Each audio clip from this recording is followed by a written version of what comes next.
One day, my husband approached me and inquired, "Hey, how much money do we have in that safe?" I couldn't help but chuckle and replied, probably around $500,000 in total. Now, the following day, upon returning home, I discovered a signed divorce paper. On the living room table, both my husband and the vault were gone. My name is Clara, a 58-year-old working housewife who still puts in diligent effort at my job. You see, my hobby is saving money. Ever since my childhood, my mother opened a savings account. For me, teaching me that depositing money in the bank would make the numbers in my passbook grow. I found it incredibly enjoyable to witness this growth.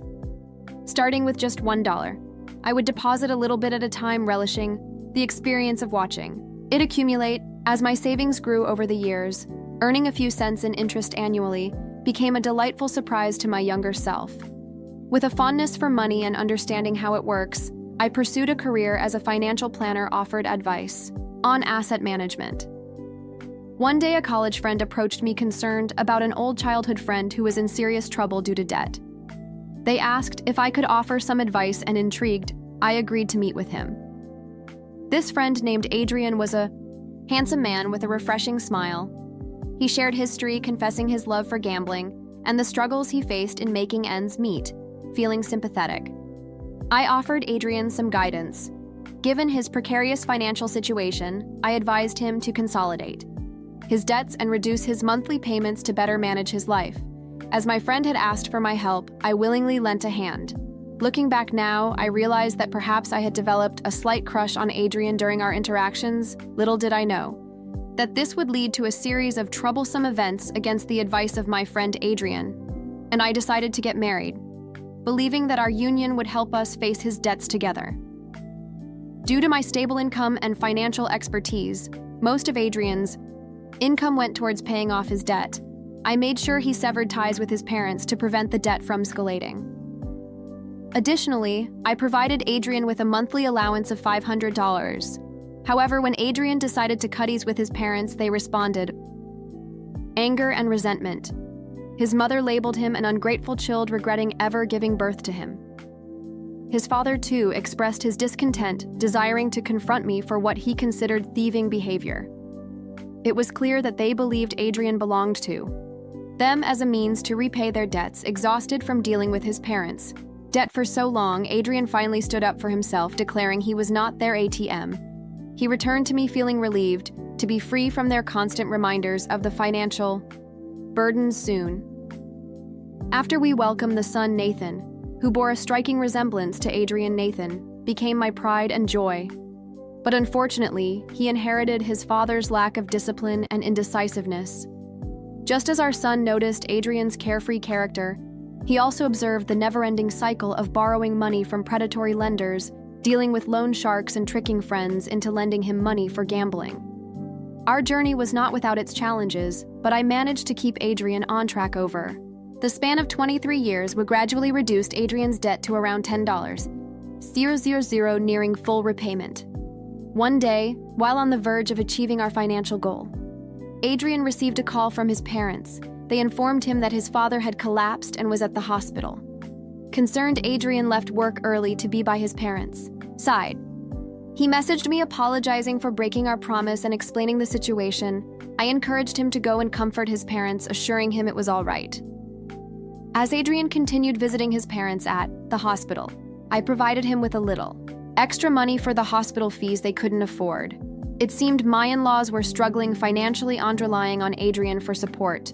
Although he withdrew a significant amount from our joint funds, each visit around $000 to $2,000 per month, I chose to let it slide. Understanding their need for assistance, a year had passed since my father-in-law's collapse, and both my in-laws had aged significantly. They sought someone to lean on, and I suppose they found comfort in Adrian's presence. Meanwhile, I continued my hobby of saving money. One day, I retrieved my bank book from the vault and smiled. Adrian casually showed no interest in my financial endeavors, looked at me, and asked, "Hey, how much money do we have in that bank account you always look at so happily?" I casually replied, "It's about 500. Is there zero now?" However, the next morning, I discovered divorce papers completed and left in the living room. Both Adrian and the safe were gone. As I sat there having breakfast, I couldn't help but smile. I knew Adrian had his eyes on the money in the vault, and he had planned to take it all. Imagining him attempting to carry the entire vault nearly made me burst out laughing. In our home, we had a black cat named Bella. We had installed a pet camera to watch Bella's adorable antics, which served as healing moments throughout my day. Bella provided a sense of comfort amid the unexpected turn of events. While watching the pet camera during my lunch breaks, I was always greeted by the adorable sight of my child. But one day, as I switched on the camera, something unexpected unfolded.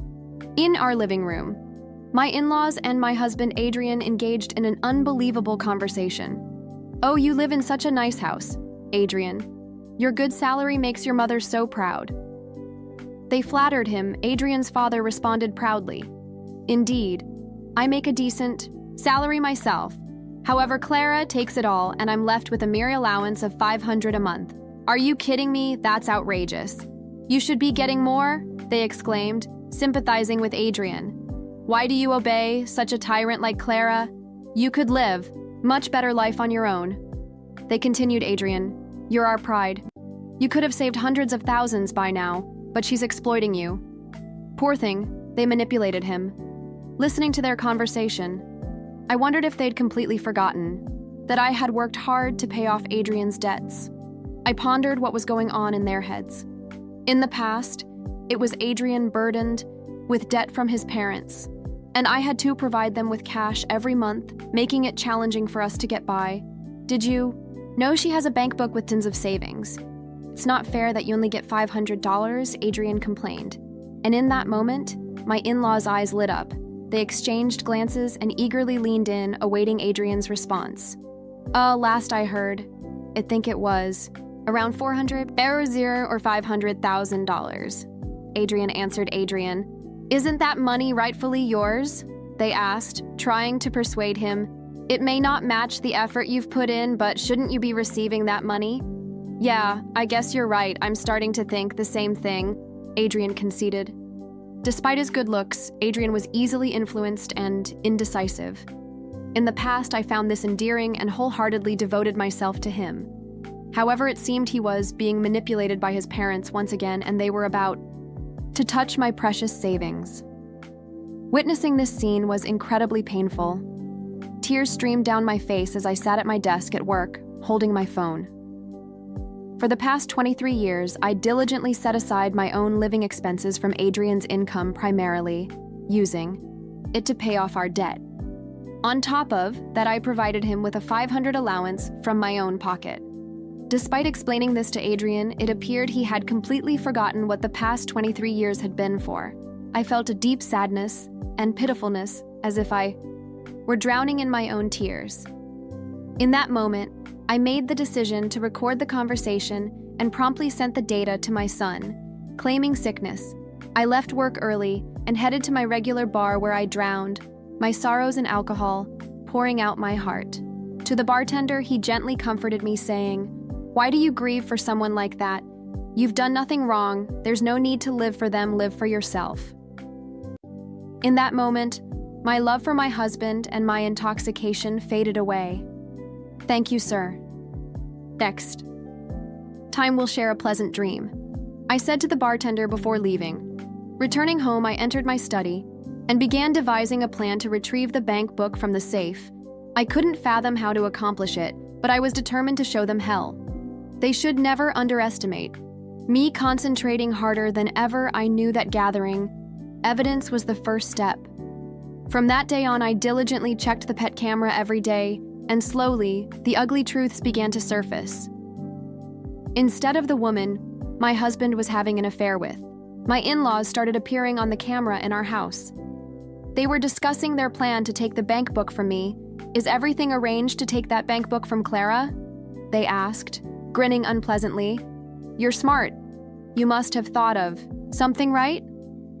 "Yeah, I have a plan. I'm thinking of taking the entire vault. It'll be easy," Adrian responded confidently, "but the safe is quite heavy. Are you sure you can handle it?" His father questioned. "I'll be fine. I'll load it onto a cart." "Dad, help me out," Adrian replied, and his father. Evidence was the first step. From that day on, I diligently checked the pet camera every day, and slowly the ugly truths began to surface. Instead of the woman, my husband was having an affair with my in-laws started. Appearing on the camera in our house, they were discussing their plan to take the bank book from me. "Is everything arranged to take that bank book from Clara?" they asked, grinning unpleasantly. "You're smart. You must have thought of something, right? "Yeah, I have a plan. I'm thinking of taking the entire vault. It'll be easy, Adrian." Responded confidently, but the safe is quite heavy. "Are you sure you can handle it?" his father questioned. "I'll be fine. I'll load it onto a cart." "Dad, help me out," Adrian replied, and his father agreed, saying, "All right, I'll assist you anytime."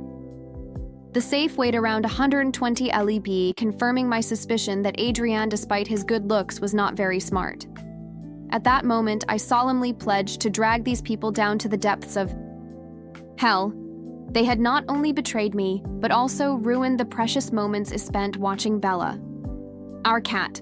Witnessing my husband's infidelity through the camera was a painful blow. I had hoped to find solace in Bella's presence, but even she seemed scared and wouldn't show up. These people had shattered my peace, but I vowed to punish them severely. One day while I was working, I activated the pet camera once again. This time, it wasn't the woman my husband was having an affair with. Instead, it was my in-laws. A tour house discussing their plan to take the bank book from me.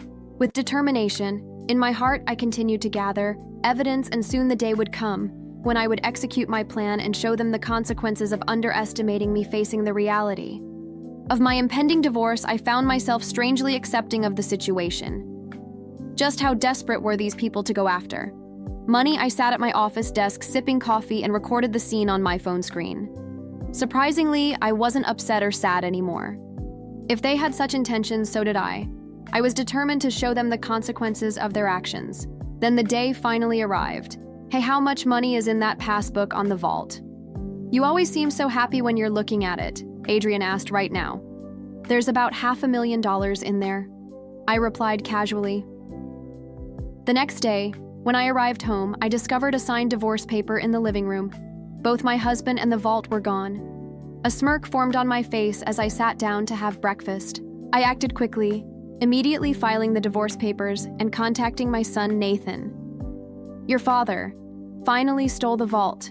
Can't believe he managed to carry it. It's so heavy," I told him. Nathan responded, "Mom, I think it's about time you end things with Dad. By the way, did he take everything in the vault too?" "No, actually, I moved all the money to online banking. The passbook is essentially worthless now. The most valuable thing might have been the safe itself since it was so heavy. Oh, by the way, I've already filed the divorce papers. Now I'm thinking about filing a police report. What do you think?" I explained to Nathan, who agreed, and suggested that I should file a police report and hire a lawyer. "Right, a lawyer. I already have a private investigator on it, but I hadn't thought about a lawyer." "Thanks," I replied to Nathan. He seemed exasperated. Following Nathan's suggestion, I reached out to a lawyer through my private investigative contact. I handed over the recording from my pet camera to both the police and the lawyer, and then I waited. After a while, I received a call from my ex-husband, sounding quite frantic. "What the hell? The passbook is empty. What happened to the $500,000? You tricked me. That was my money. Where is it? Tell me now, or I'm going back to the house and abandoning your cat, Bella," he threatened. "You just committed theft, and now you're threatening me. From now on, communicate through my lawyer." I calmly responded and blocked his number. I reported the incident to the police and sent the recording to my lawyer. It was a relief to finally take action. This was exactly what I had wanted to do. Short while later, I received a call from the police. "We have caught the thief. However, the vault was damaged.